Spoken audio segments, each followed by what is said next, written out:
Acts chapter 17, verse 25.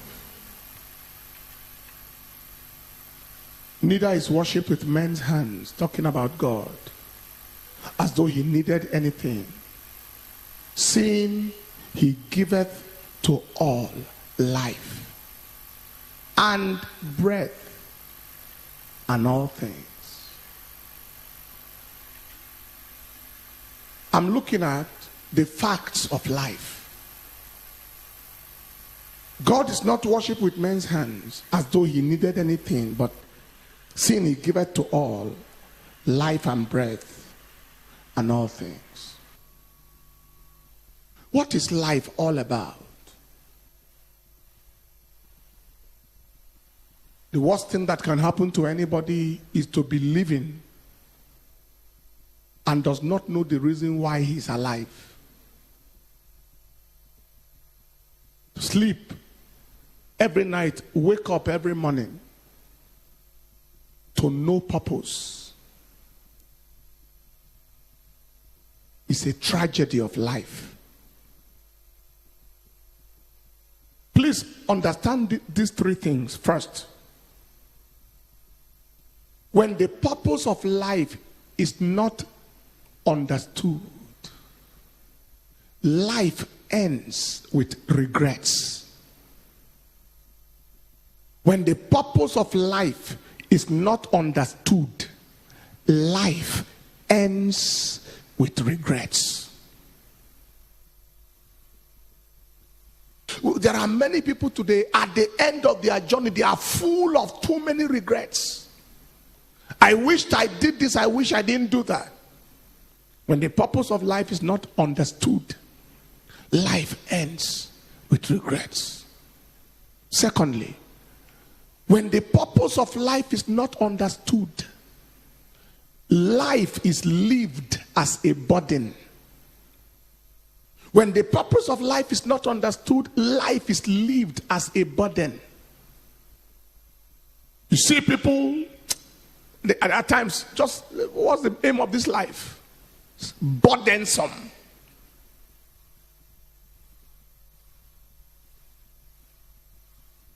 Thirdly, when the purpose of life is not understood, disaster is inevitable. It's like an aircraft moving in the air out of touch with the control tower. Disaster is inevitable. A crash can happen anytime. There are many people whose lives and destinies crashed because the purpose of life was not understood. What is life all about? 5 facts I'll give you this morning about life. Number 1, life is a gift. He giveth to all life. Life is a gift.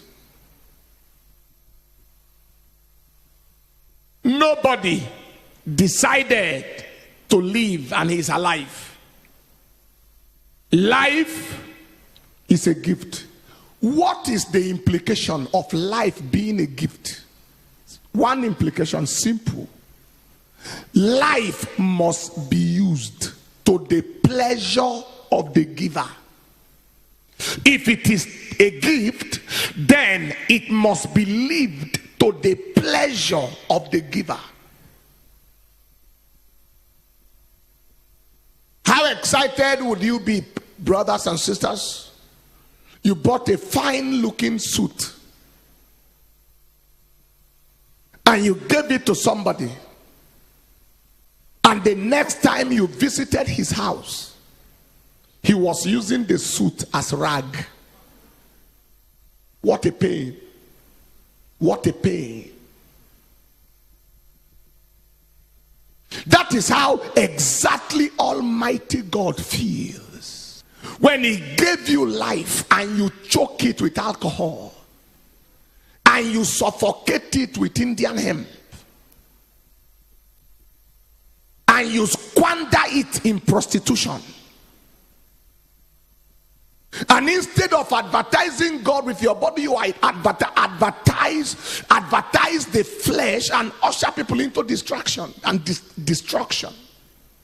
It must be used to the pleasure of the giver. There are people who God see and regret creating them. He regrets. It happened in the days of Noah.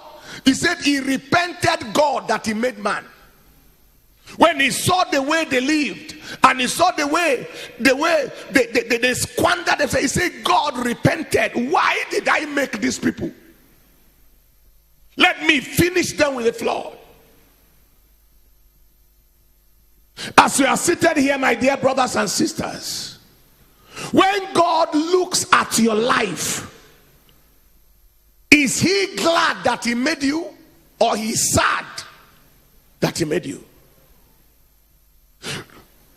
Does it excite God that he did not waste his resources and his time creating you, or it repents God?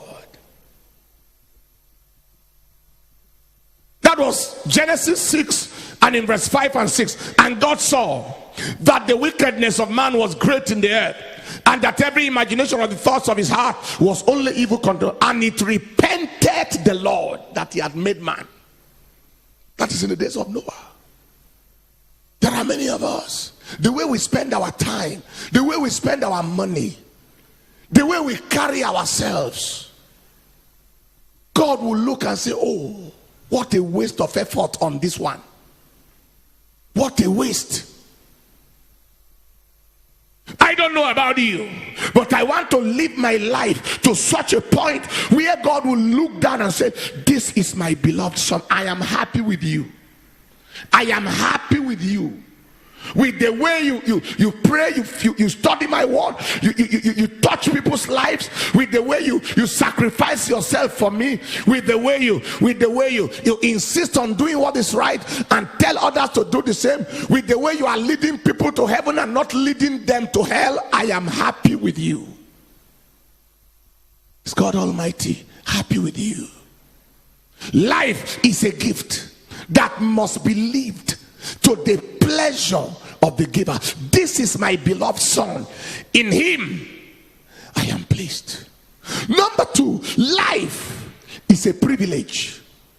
A privilege. What do we mean by that? It's a privilege. It's a privilege because nobody woke up this morning because he decided to wake up.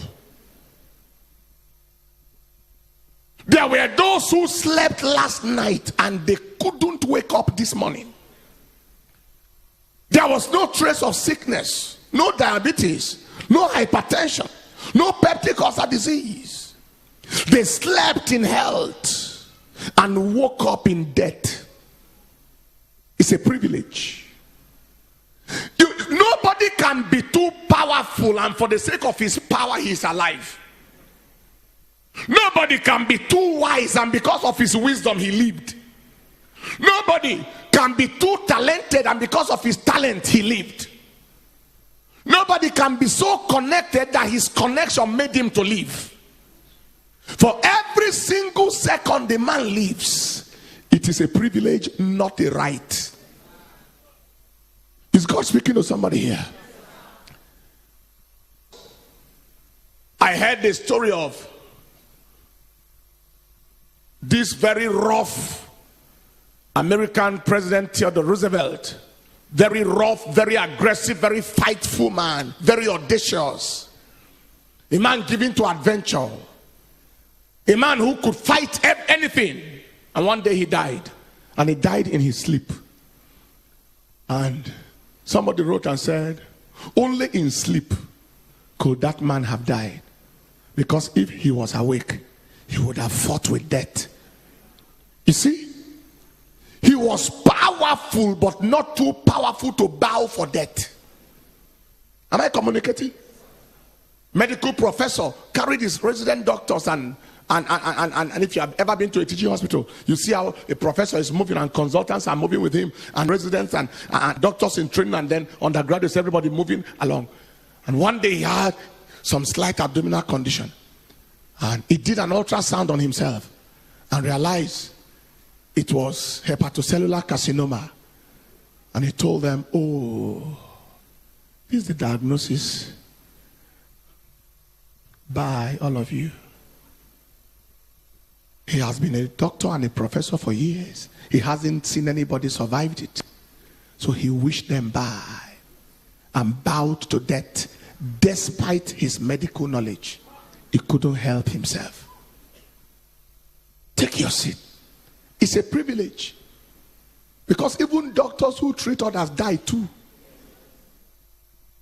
I was in the teaching hospital at a point during my housemanship, and a doctor more senior than me in the same teaching hospital was sick of fever and had typhoid perforations and died inside teaching hospital under the nose of consultants and professionals and specialists in all fields. Under their nose, himself being a professional, typhoid perforated his intestines. He was gone. It's a privilege. I told you the story of before, the story before of Alexander the Great. When he died, they carried him everywhere. He was with one of the Nebuchadnezzars. And then when they did everything to make him leave and he could not leave, Alexander the Great, he told his army generals, he said, it's obvious that I'm going to die. But before I die, I ask that you do 3 things for me. And his general said, General, we can do anything for you. So what are those things? Number 1, he said, when I die, let my doctors carry me on their shoulder to the graveyard and bury me there. Number 2, let my money and the gold and the diamonds and the pearls and everything I gather from around the world in war, let all of it be poured on the ground between the house and the grave. And number 3, let them bury me with an open hand. That's, he's buried and his hands are open. And the general got confused. And they say, you know, sir, that anything you say we should do, we'll do. But what is the meaning of these instructions? And he told them, he said, number 1, let my doctors bury me, carry me on their shoulder, and let the world know that in the day of death, no doctor can save you. That the doctors were watching and I still died. No matter how rich, no matter the kind of consultants you can get, let the world know. See, number 2, pour the money on the ground between the house and the grave to let the world know that that money is not different from the earth. He said, bury me with an open hand, to show people that I didn't take anything from here. I came to the world naked and I left naked. I couldn't carry anything from here. What a lesson. What a lesson. What is the meaning of life is a privilege? Life is a privilege means it must never be taken for granted. Take your seat. It must never be taken for granted. Don't keep on saying, what is life all about? Let me die. You just invite death and die for nothing. It must never be taken for granted. It must be lived with appreciation. It must be lived with appreciation. Life is a privilege. Number 3, life is a seed.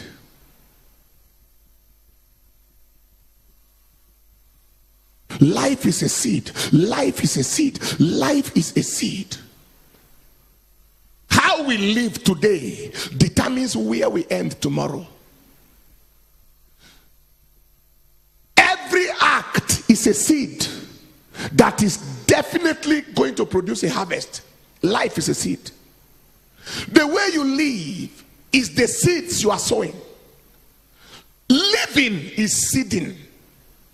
Your relationship with your fellow human beings, your character, your lifestyle, they are seeds you are sowing that is definitely going to produce a harvest. Am I communicating? Hear this.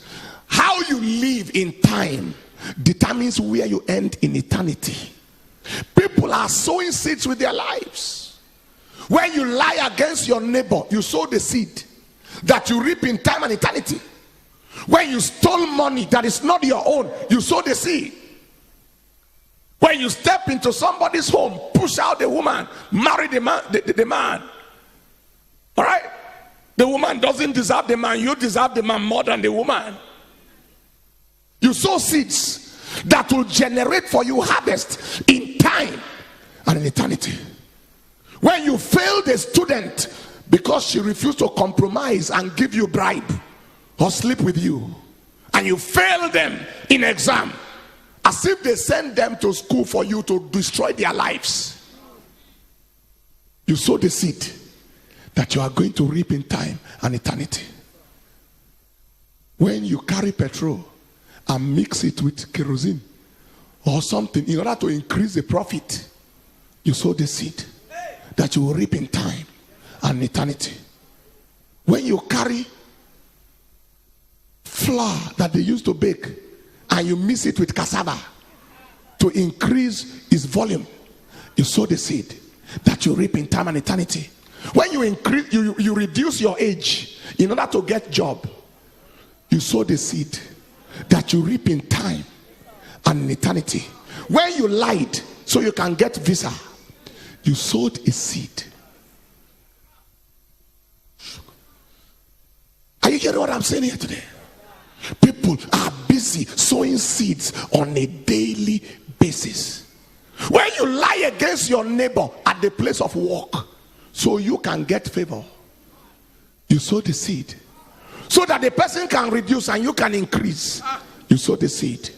When they sent you to buy something for your organization and you increase the price so that you and the seller can share the difference, you sow the seed that your children may not recover from. Because he said, when Naaman the Syrian was healed and Gehazi collected money from Naaman the Syrian, and he was not meant to collect, and he lied, Elisha said, the leprosy of Naaman is on you and your generation. There are people who do things today and implicate their children, even children yet unborn. You sow a seed. When you collect bribe to pervert justice, you sow a seed. A seed that you reap in time and eternity. Am I communicating? Take your seed. Beware how you live, because your living is your seeding. Living is seeding. I think it was in my 5th year in medical school. We're doing word round. I think I can remember the word 15, where I met a young man. This young man had 3 major conditions, and each of them could lead to a person's death. He had number 1, chronic liver disease of alcoholic origin. Number 2, he had constrictive pericarditis, which was also traceable to alcoholism. And number 3, he had pulmonary tuberculosis, all traceable to alcoholism. The young man was 19 years old. 19. He was in Polytechnic. When I spoke with him, he told me he had lived recklessly in a hurry. He could drink 19 bottles of alcohol in one sitting. His living was his seeding, and his multiple organ affliction was his harvest. The liver was affected, major organ. The lung was affected, major organ. The heart was affected, major organ. It was his harvest. I looked at him. I led him to Christ. I said, you wasted your life in a hurry. At a young age, you just finished yourself. But I led him to Christ. And I traveled. On my return back, I was told that he was taken to the theater because the heart was so bad. The professor of surgery wanted to do a surgery on him and strip. The pericardium is the outer bag, outer covering of the heart. into which the heart beats like this. And it's like, and so when it is constricted, the heart has no allowance to beat. All right? So the professor was trying to strip that outer covering in the surgery, and then he died on operation table. From the theater straight to the mortuary. Having lived in a hurry, he sowed seeds that produced negative harvest. I felt so terrible when I returned back and I was told he died on the table. But I was only consoled a little bit that at least he gave his life to Christ at the dying moment. But he cut short his potential. Everything that could have become of him in this world perished. Any life he was meant to touch vanished. Whatever he was meant to amount to ended abruptly at the frequency of sowing negative seeds that produce negative harvest. Life is a seed. Every time you do something good, you have sown a good seed. Every time you put a smile on somebody's face, you sown a seed that can affect you and affect your children. Every time you touch somebody for God, you sow the seed. Every time you release resources to change lives, you sow seeds. Life is a seed. That was number 3. Number 4, life is a game. It's a game. It's a game. Like a football game. Like volleyball. It's a game. So life is a seed means that you should endeavor to sow good seeds. Now, life is a game. The meaning of that is how you live determines whether you win or lose in life. Living determines winning, and living determines losing. There is a way to live to win in this world and in the world to come, and there is a way to live to lose.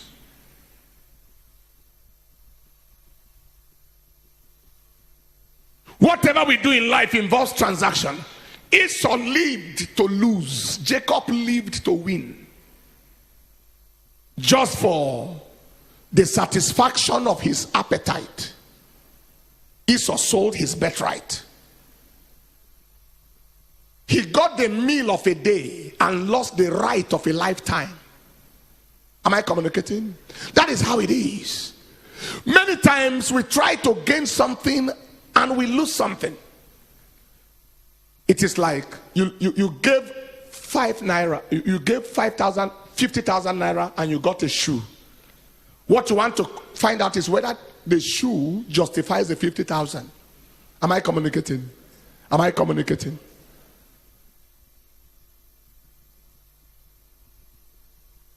Does the shoe justify the 50,000? If it justifies, it's all right. You live recklessly and got HIV. The pleasure you got, did it justify the HIV? If it justifies, no problem. Query pleasure. Am I communicating? Life is a game. While as we live, we are playing a game. My counsel is, please play to win, not to lose. Play to win. Live to win. Do the things that will make you win, that will make you not a loser in time and a loser in eternity. Play to win. Take your seat. Is anybody following anything here today? I was on call. It was Christmas Day of 1994 at the G Hospital. Christmas Day call. And a young man, emergency, and a young man was brought in. He was riding a motorcycle in the night on Christmas Day that had no light and no brake, and he was drunk. What a game. Maybe he played it before and won, but not on that day. No light, no break, in the night, drunk. He just rode straight into the middle of an oncoming Mercedes car, bam, drunk, and then died on the spot. Brought in dead to the accident and emergency, smelling of alcohol. Dead body, smelling alcohol. That is, he drank liquid hell to assist him to end in hell. Taken straight to the mortuary. What a loss. He played to lose. His game was a loss. He lost in time and then lost eternally in eternity. Do you understand that? In time he had no life left. In eternity he's going to roast in hell forever, regretting whatever created him. Please don't play to lose. In all the lives and the things we do, ask yourself, am I gaining anything out of this? And is what I'm gaining what I'm going to lose? Play to win. Finally, number 5, life is vapor. James chapter 4 and in verse 14, he said, what is even your life? It is even a vapor that appeareth for a little time and then vanisheth away. It's a vapor. Vapor.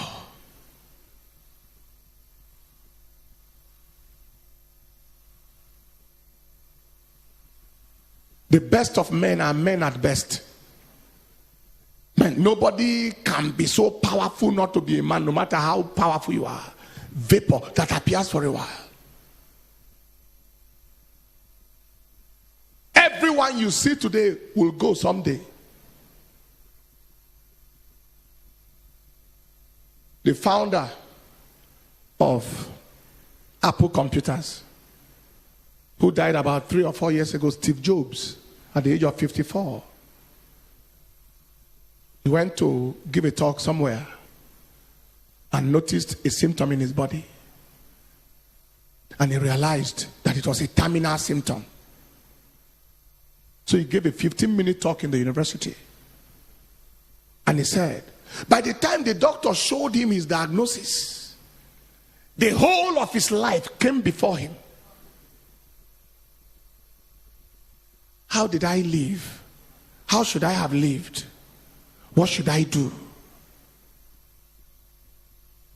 Then he said, live each day as if it is the last, because one day it will be the last.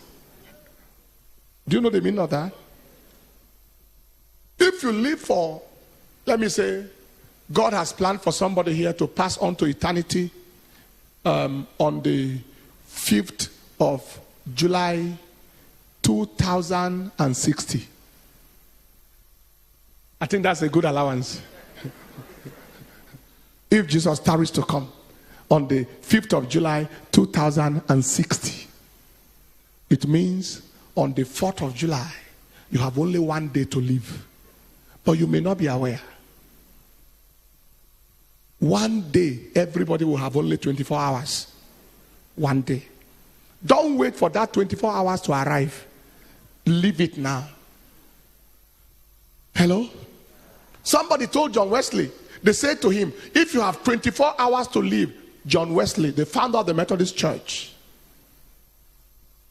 what would you do with your life if you have only tomorrow to live?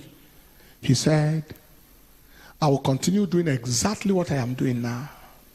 So there is nothing I would have loved to do I'm not currently doing. I am living my life the way I should live it. That is the meaning of life is a vapor. Not to frighten you to say you will die tomorrow. The meaning of that is live on the edge. Live with a sense of urgency. Live on the edge. Live with a sense of urgency. Understand your priorities and understand your posteriorities. Know what to put in front of you and know what to put behind you. Don't bother with what does not matter. Don't spend your lifetime making enemies.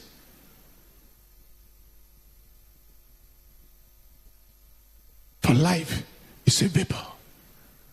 And in conclusion, take your seat. Having understood that life is a gift, and life is a privilege, and life is a seed, and life is a game, and life is vapor, what do you do? Number one, ensure quality relationship with your maker continually. Ensure quality relationship. Ensure quality relationship. A relationship where your life is permanently pleasing your maker. Quality relationship with your maker continually.